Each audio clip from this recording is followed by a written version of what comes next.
I am throwing another love-based strategy your way. Remember yesterday I talked about how everybody wants to know if I can't use these fear-based systems, what do I do instead? Well, that's a big, long answer. And temperaments come into play, right? My masterclass comes into play. The match game comes into play. All that stuff comes into play. But people keep asking, well, give us specific strategies. So you know that I can't give you the chemistry test without giving you the chemistry information. So my masterclass is the information where all of this stuff makes so much more sense. So I encourage you to go there. But I'm also promised you I would try to give you strategies I've used in the past and explain what kind of kids I've used them with, what kind of kids you can't use them with, and how you can move forward with that, right? So we want to make sure that we're not using the wrong strategies with the wrong kids, right? It can't be. There are kids that actually like sticker charts.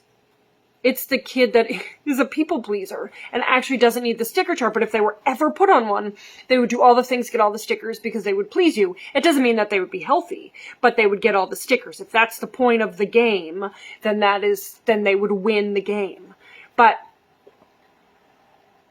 that kid never has stickers. It's the kid who is direct and dominant, who wants to be first, best, fast, wants it my way or the highway, that gets the sticker chart. And sticker charts take away power, control, and choice, and that is what they thrive on, right? So, but unless you know all that stuff, right? It's like you would never do a curriculum in your classroom if you didn't get the information, right? You do lots of learning to get the information to be able to teach it right. Well, it's the same thing with behavior and emotional wellness. But I am going to tell you, it's actually my favorite story. So I went into a school. Oh, this was before COVID. I went into a school, like in person, where I saw people without masks. And I went in and did a workshop. And one of the teachers was like, oh my gosh, I need your help, right? She texted me, I need your help. And I don't know what to do. So I asked, what's going on? She said, I have this kid who's in 3rd grade. He's never had more than 2 days in a row strung together that he's had an okay time, where the day would be counted as successful. And I'm like, oh, they've had him since kindergarten. So they had him 4 years, never more than 2 days. And I said, okay, what kind of system is he on? He's on a first then system, which I have a hard time with those because we take away power and control from kids. So I said, so what does it look like? First you do this, then you earn these things. Then you do these things and then you get this, right? It's a reward-based system, but like in a schedule. First you do your math and your reading, and then you get a break. Well, I said, okay, this is what we're going to do. We are going to try to make it our first goal. This is step 1. Our first goal is to just make it to day 3, right? He's only at 2 days. We're not going to be like, let's have all the rest of the days fine. Well, he only had 14 days left of school. And I said, even 14 days is too big. You can't go from 2, change one strategy and make it to 14 days. It's just not going to happen. So I said, so our goal is 3 days. 3 days. And I said, what you're going to do is you're going to take all the things off his schedule. And she's like, well, it's fixed. And I said, then you're going to make a new one where it's long and there's Velcro for him to put the Velcro pieces. And you're going to make all the things he has to do, and I said, now think of like 5 fun things he could have as a reward. And she said, you're right, we don't even know him that well. And I said, well, just try to think of 5, even if it's like, she's like, he loves to swing. That's 1. Go on the swings. So she thought of 5. She goes, now what order do I put them in? I said, this is the part that changes the whole strategy. You don't put them in order. He does, right? He's in a special ed classroom. He has a para, so you can work with him the way you need to work with him. And I said, so when he comes in the next day, I hope you're humble, because this is what you're going to have to say. You know what, bud? We've done this schedule the whole year. And we have 14 days left of school. I think it was 14. 14 days left of school. And you know what? I messed up. I messed up the whole year. And I'm going to fix it these last 14 days. I put what order you have to do the work and what the rewards are. And I can't believe I didn't even ask you. I'm doing it with you, but I was the one who made all the decisions. That means I had all the power and control. I bet that felt yucky. So you know what? I made a new one. Here's all the pieces, put them in order. And I said, now coach him into if you put all the breaks first, then you have to do all the work. If you do all the work first, that's going to be really hard, and then you might not make it to your first break. So give him that information. It doesn't mean if he did do it that way, you're going to go with it. And when it blows up or messes up or fails, you're going to change it because you made Velcro. His power and control be like, ooh, that didn't work, did it? Let's go back to that and fix it. So he looked, she said he had saucer eyes, like, what? I get to do this? This is amazing. So he put the things in, and she said the day was awesome. He did it. He figured it out. Day 2. She's like, okay, this is day 2. Right, and I texted her every morning and every afternoon to make sure if this is working.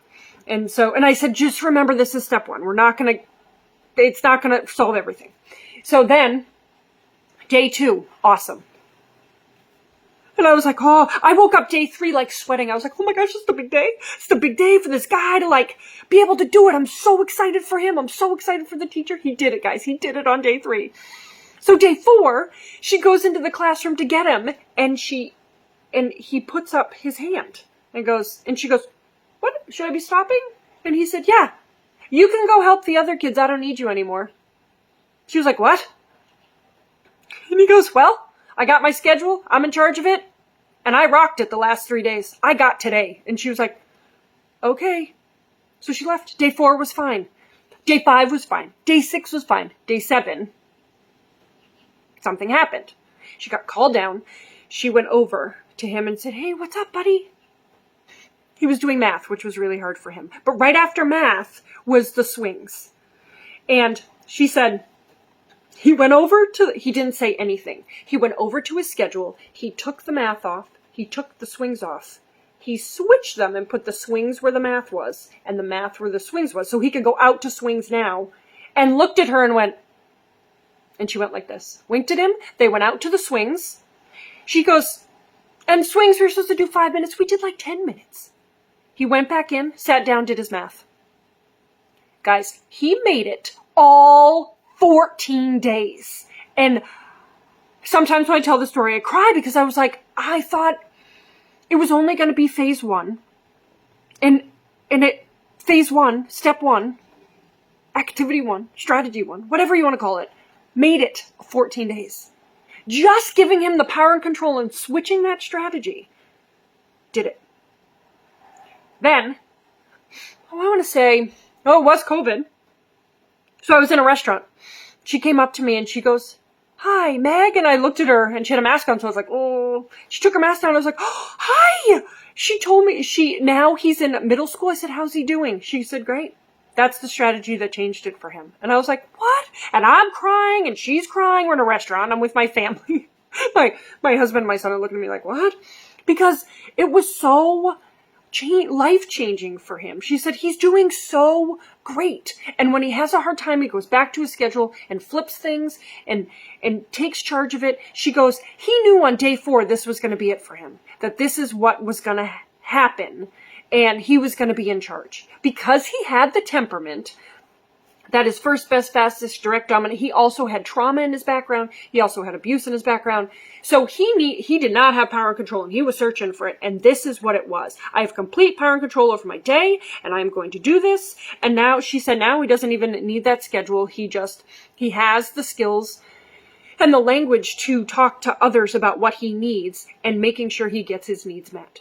So I hope that if you have to do any first then strategies, that you use this strategy, that the kids are in charge. If you're using first then strategies, hopefully the kids will be old enough for them to make some decisions. And if they're not, it still should be able to be moved around. And when it's not working, you're going to bring the kid over and say, whoa, you know what? 3 works and then 1 break isn't working. I think it should be, let's try 2 works and 1 break. You want to do an easy work and a hard work, or do you want to do 2 easy works, or you want to, right, and there's nothing attached.